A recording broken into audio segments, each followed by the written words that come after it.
On plonge aujourd'hui dans une œuvre phare, un classique du théâtre français, On ne badine pas avec l'amour, d'Alfred de Musset. Et voilà, d'entrée de jeu, la pièce nous lance cette question.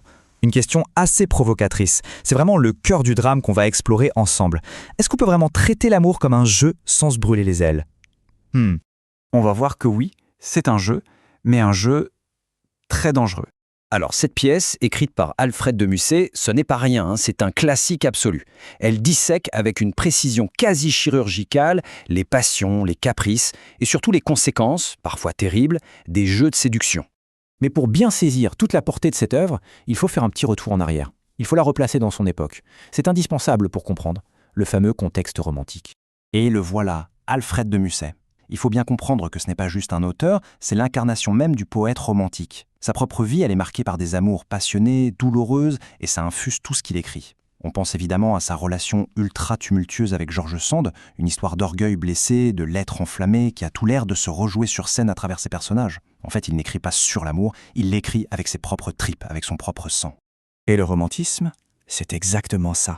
C'est un mouvement artistique qui met les émotions au premier plan. On célèbre les passions qui dévorent, la nature, la liberté de l'individu. C'est tout ce torrent de sentiments qui va nourrir la pièce.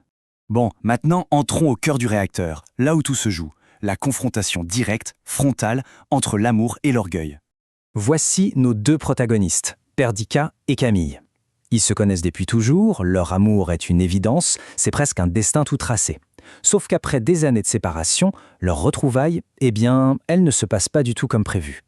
Leur bel amour d'enfance va être mis à l'épreuve, et pas qu'un peu. Alors, comment est-ce qu'on passe de cette belle histoire d'amour à une véritable tragédie? C'est un engrenage fatal, en fait, qui se met en place. D'abord, on a un amour évident, tout le monde le voit. Puis, l'orgueil s'en mêle. Chacun attend que l'autre fasse le premier pas, que l'autre cède. Et finalement, le jeu devient un drame. Pour se piquer au vif, ils vont manipuler une troisième personne, et là, la simple querelle d'amoureux bascule dans quelque chose d'irréversible. Ces images, elles illustrent parfaitement le résultat. D'un côté, l'amour idéalisé, mais vu à travers un miroir complètement brisé. De l'autre, ces épines qui symbolisent toutes les blessures qu'on s'inflige par fierté. C'est une métaphore visuelle très puissante, mais le message est terrible. L'orgueil, ça ne fait que détruire et laisser des cicatrices profondes. Donc, le point crucial, le voilà. L'orgueil devient l'ennemi numéro 1 de l'amour. Au lieu de se protéger l'un l'autre, les personnages cherchent à se protéger eux-mêmes, à sauver leur propre ego. Et pour ça, ils sont prêts à tout, même à anéantir ce que leur cœur désire le plus au monde. Alors, après tout ça, qu'est-ce que Musset essaie de nous dire? Quelle est la morale de cette histoire, la grande leçon de Musset? Le titre de la pièce, il n'est pas là par hasard. Attention, ce n'est pas une suggestion, pas un petit conseil amical. C'est une véritable sentence, un jugement moral qui tombe comme un couperet à la toute fin de la pièce.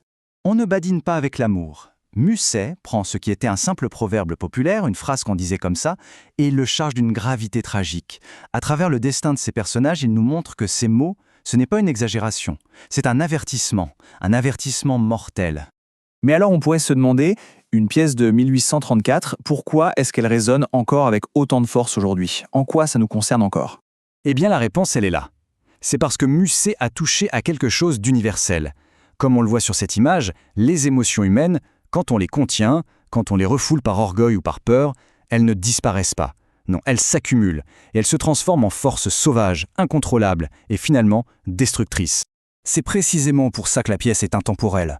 La lutte entre le cœur et l'ego, la peur de se montrer vulnérable, les conséquences de nos petits jeux de pouvoir. Tout ça, ça dépasse largement le 19e siècle. C'est une leçon qui parle à chaque génération. Allez, pour celles et ceux qui préparent des examens, un petit mémo rapide et efficace. Le genre, un proverbe dramatique. Le courant, le romantisme, bien sûr, en 1834. Le thème central, le combat sans merci entre l'orgueil et l'amour véritable. Et la leçon à retenir, on ne joue pas avec les sentiments. C'est clair, net et c'est l'essentiel. Et on va se quitter sur cette dernière question, une question pour réfléchir. La pièce nous montre de façon éclatante comment l'orgueil anéantit l'amour. Mais alors, quelle est la force contraire? Qu'est-ce qui aurait pu sauver Camille et Perdiccas? Le pardon peut-être? L'humilité? La communication? La question reste ouverte. Merci d'avoir suivi cette analyse.